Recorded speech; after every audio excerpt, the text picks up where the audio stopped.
Don José.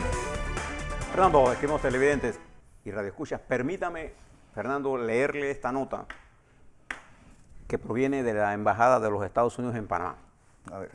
Ciudad de Panamá, 16 de abril del 2020. El gobierno de los Estados Unidos ha destinado $750,000 para optimizar la capacidad del sistema de salud de Panamá frente al brote del COVID-19. Esta asistencia humanitaria de emergencia fortalecerá la atención en materia de salud, protegiendo a los más vulnerables, apoyando los esfuerzos de Panamá para combatir la pandemia. La asistencia para Panamá proviene de fondos del Departamento de Estado y de la Agencia de los Estados Unidos para el Desarrollo Internacional, USAID. Panamá, cito, está haciendo un trabajo, dice la embajada, Panamá está haciendo un trabajo ejemplar para controlar este virus que no conoce fronteras y está afectando al mundo entero. Estoy orgulloso de que mi país pueda ofrecer esta asistencia humanitaria a Panamá, uno de nuestros grandes aliados y un país que se ha convertido en ejemplo de solidaridad para el mundo en medio de esta crisis sanitaria, recalcó el jefe de la misión interino de la Embajada de los Estados Unidos en Panamá, Philip Ladlow. Estados Unidos y Panamá tienen una larga historia, dice, de cooperación e inversión en temas de salud y desarrollo.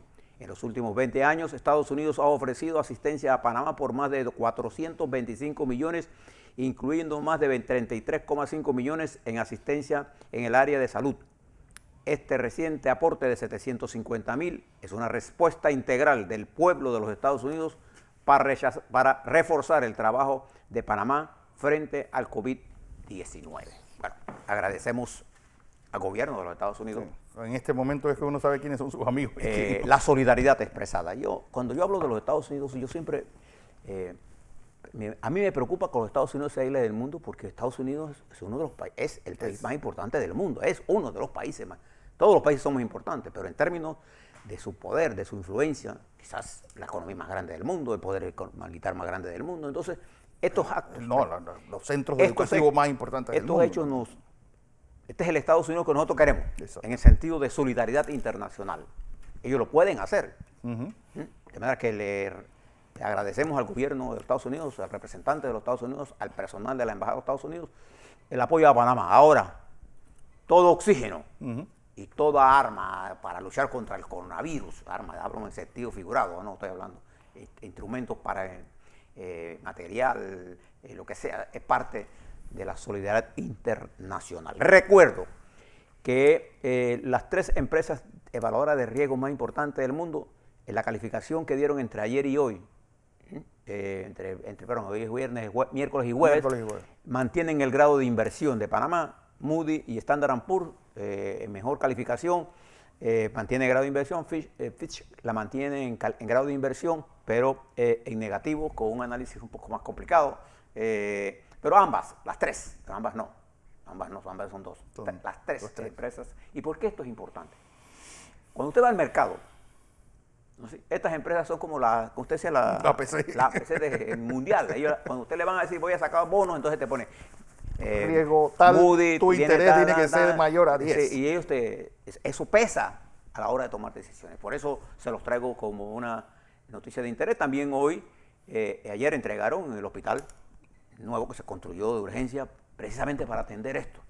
Y también... Que también ahí quiero añadir algo, porque como siempre las comparaciones son odiosas, y más cuando uno no tiene idea de lo que está comparando. Porque habían puesto de ejemplo el hospital de Guatemala.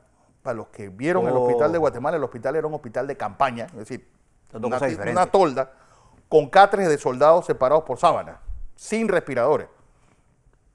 Pero además de esto, este es un hospital que tiene incluso un cuarto de cuidados intensivos con presión negativa, es decir, que permite tener el control de los pacientes y que no se infecte el resto del hospital. Y además está diseñado para ser trasladado a otras áreas. Sí, van a cogerlo a sí mismo y lo agarran de ahí, lo ponen en otro lado. Y creo que la decisión es ponerlo en la comarca Nueva Bugre. De manera que ayer se entregó, y ya tenemos esto. Además de eso, les dije esta mañana más temprano que la clínica que utilizaba el consorcio Línea 2 del metro, a iniciativa de Odebrecht, pasó a manos de la Caja del Seguro Social, que la está remodelando para tener 100 pacientes. 100 pacientes. Fíjese usted las cosas, estas solidaridades. es la que nosotros necesitamos. Y solo se gana esta pandemia, no solo en Panamá. Si no ganamos, en el resto del mundo no hemos hecho nada. Por eso nos interesa la suerte de Estados Unidos, de Canadá, de México, de Brasil, de Guatemala, de Ecuador, de Nicaragua, de Venezuela, porque tenemos que tenerla bajo control. Porque además nosotros somos un hub mundial. Sí. Y por nuestro territorio pasan los barcos. Nosotros tenemos conexión con más de 160 puertos del mundo, marítimos. Y tenemos un hub aéreo, tenemos un hub de comunicaciones. Y que no solamente eso, sino que Ecuador, por ejemplo, es el quinto usuario del canal. Es decir, cuando nosotros hablamos... Y un gran comprador de la zona libre. Y un gran comprador, exactamente. O sea que, de manera que a nosotros nos la interesa... suerte de Ecuador va muy ligada con Panamá. Reitero, Estados Unidos nos da este respaldo. Las empresas, la empresa de evaluación de riesgo no es que nos dieron ningún respaldo. Yo no era la evaluación de acuerdo a números que presentaron. Y quiero destacar en este trabajo que se hizo con las empresas de generadores de riesgos, el gran trabajo del Ministerio de Economía y Finanzas, Fernando. El equipo que dirige el doctor Héctor Alexander y el equipo económico panameño, porque recuerden que esas empresas vienen a Panamá. No es que yo le digo a ellos qué tienen que hacer, no, yo tengo que explicarles por dónde vamos, qué cosas vamos a hacer, qué estamos haciendo, las políticas. Por eso yo les recomiendo que se lean, sobre todo léanse las informaciones. Me gustó mucho el de Moody's y el de Standard & Poor's, y también me leí el de... Yo creo que el de Moody's ha sido el más contundente. Y me leí también el de Fitch, y aunque no comparto uno de los criterios, ahí están los números. Ahí están los números, don José. El doctor Gay de la Rosa con nosotros, como todas las mañanas, varias cosas importantes, Gay, porque mucha gente está, pues, mira con cierta susceptibilidad lo que ir o no a vacunarse contra la influenza. ¿Puede un enfermo de coronavirus adquirir pues, contagiarse también de influenza? Y dos, ¿cómo debe hacerse esa vacunación masiva para que obviamente no se den estas aglomeraciones? ¿Y vale la pena vacunarse en este momento que igual estamos todos en cuarentena? Muchas gracias por, como siempre, estar aquí con todos ustedes y con tu audiencia, Fernando. Una pregunta muy importante porque sabemos que la influenza es una enfermedad seria, es una enfermedad que produce mortalidad y obviamente produce hospitalizaciones alrededor del mundo, para la cual tenemos una vacuna eficaz y también tenemos obviamente tratamientos que podemos utilizar en los pacientes con diagnóstico de influenza. Lo importante es que estimamos que va a ocurrir un periodo en el que vamos a tener infecciones por coronavirus y vamos a tener infecciones por influenza. Y esto podría complicar un poco la situación tanto en Panamá como en el resto de otros países. Entonces hace importante tener un programa de vacunación contra influenza. Obviamente esto debe ser realizado de una manera formal, de una manera estratégica, de manera que se eviten estas aglomeraciones de personas. A veces casualmente lo queremos evitar. Queremos básicamente mantener lo que es el distanciamiento social. Sin embargo, debemos colocar un programa de vacunación activo que pueda ser realizado, por ejemplo, en fases, de manera que esta cobertura sea completa a la población susceptible. Entonces, la respuesta categóricamente es sí, debemos vacunar contra la influenza, pero esto debe ser hecho dentro de un margen de organización, de un margen estructurado y de una manera estratégica. El otro punto que quiero ahondar es con respecto a la presencia de coinfección. En un principio, la data de los chinos indicaba que la coinfección del coronavirus con otros patógenos respiratorios no era frecuente. Sin embargo, esta semana observamos una publicación en la revista JAMA, la revista de la Asociación Médica Americana, en donde se hizo una evaluación de 1.217 pacientes, muestras de secreción respiratoria, y se evaluó no solamente la presencia de coronavirus, sino también que se evaluó la presencia de otros patógenos respiratorios.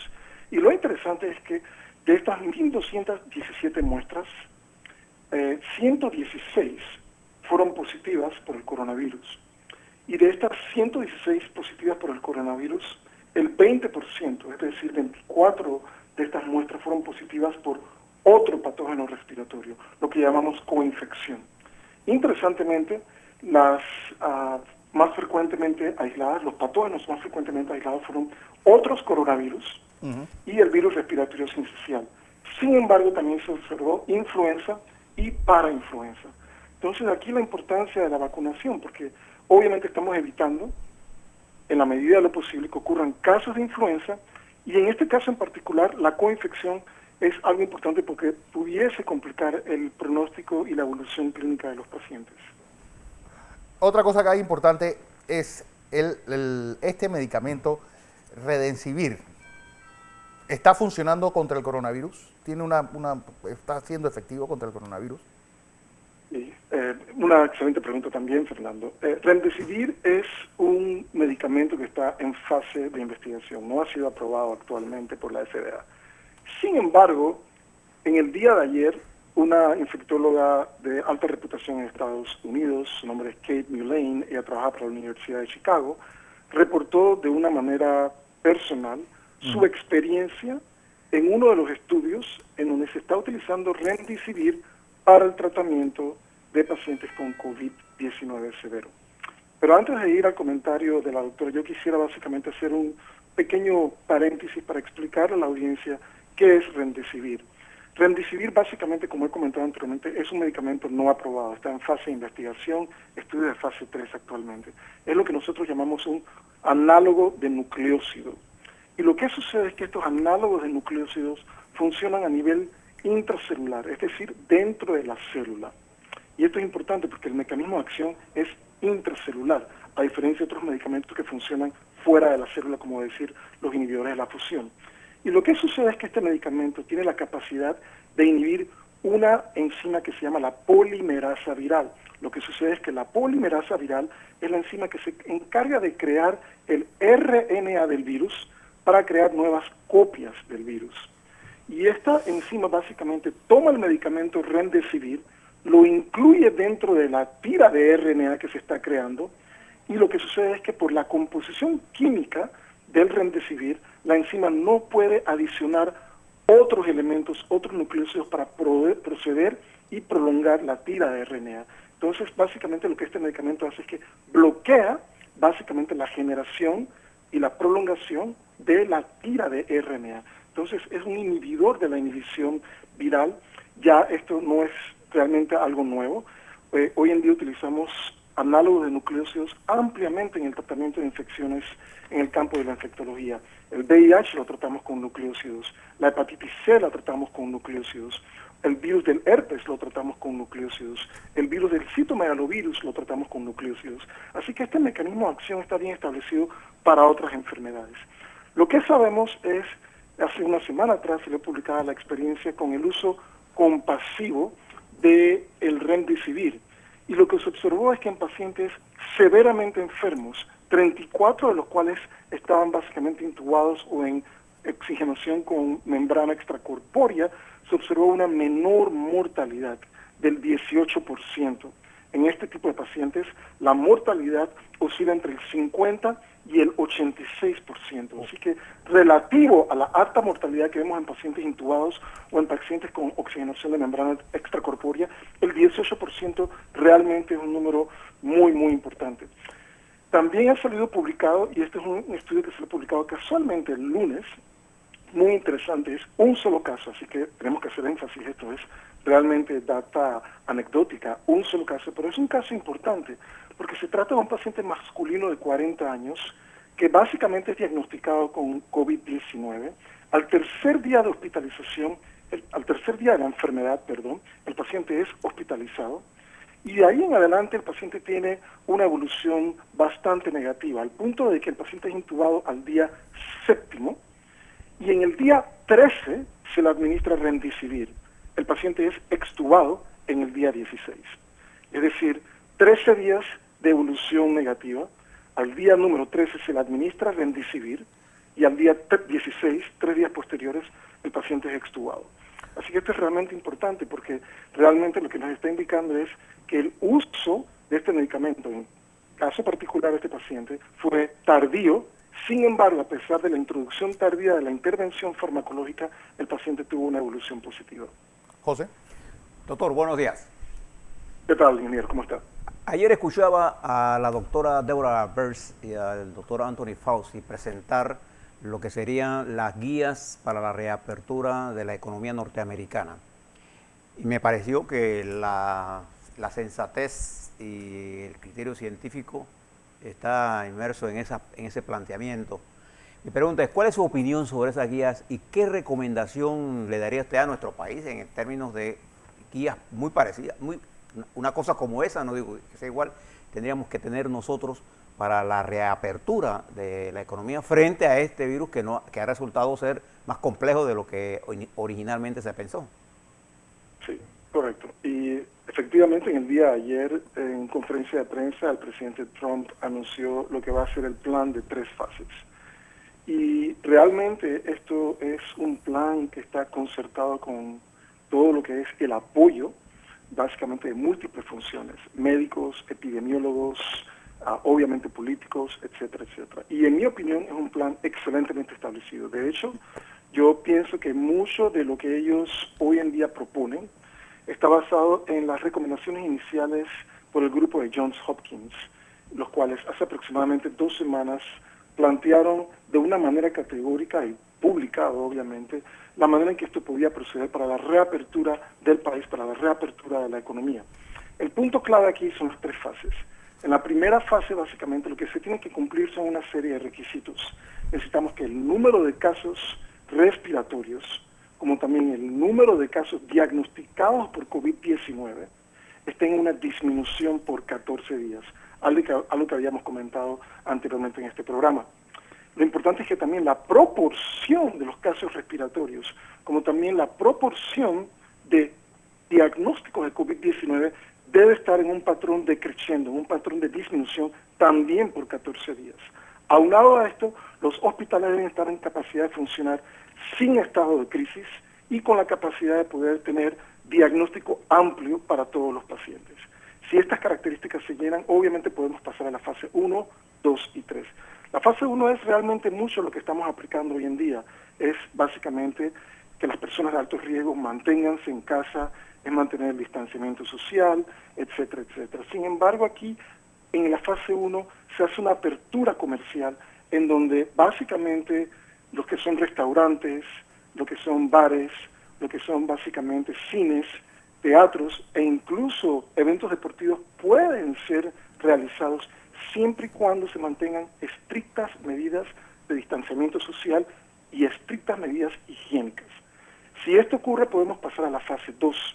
En la fase 2, básicamente, lo que queremos ver es que no haya un rebrote, porque eso es realmente la preocupación máxima, que perdamos todo lo que hemos alcanzado hasta la fecha, que no existe un rebrote. Y en ese caso, estamos hablando básicamente de, nuevamente, mantener a las personas de alto riesgo en casa para evitar básicamente la exposición. Pero en este punto, en la fase 2, hablamos de la reapertura de las escuelas y de los centros educativos.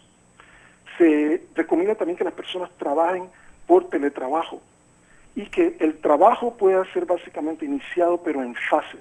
Esto es muy importante, porque obviamente queremos evitar las aglomeraciones en el trabajo, porque obviamente esto implicaría la pérdida, en cierta manera, de lo que es el distanciamiento social.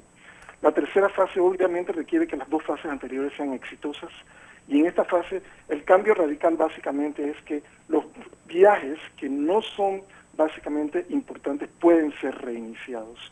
Y obviamente se mantienen todas las pautas que hemos hablado anteriormente.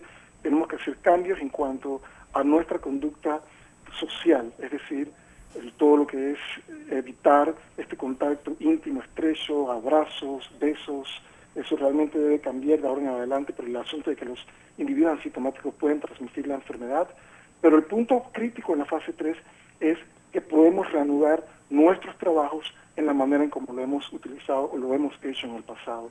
Así que yo insto a la comunidad para que revise. Esto está en el dominio público, pueden revisarlo, está en internet, las fases están extremadamente bien explicadas, se explican los parámetros por los cuales podemos pasar de una a la segunda y a la tercera fase. Para Panamá, realmente cada país se comporta de manera distinta y yo pienso que el formato que ha establecido la Casa Blanca es muy útil. Pienso que es un marco de referencia importante, no solamente para Panamá, sino para el resto del mundo. Está extremadamente bien organizado, en mi opinión personal. Pero pienso que cada país debe aplicar las normas conforme a las necesidades del país, conforme a las características, conforme a nuestros recursos. Recordemos que Estados Unidos es un país con muy amplios recursos. Y esto generalmente puede o no aplicarse a otros países con escasos recursos como lo es Panamá. Así que obviamente utilizar estas recomendaciones como un marco de referencia pero hacer las modificaciones que sean necesarias para nuestro país. Guy, gracias por tus opinión y tus consejos en el día de hoy. El doctor Guy de la Rosa, infectólogo panameño radicado en Estados Unidos.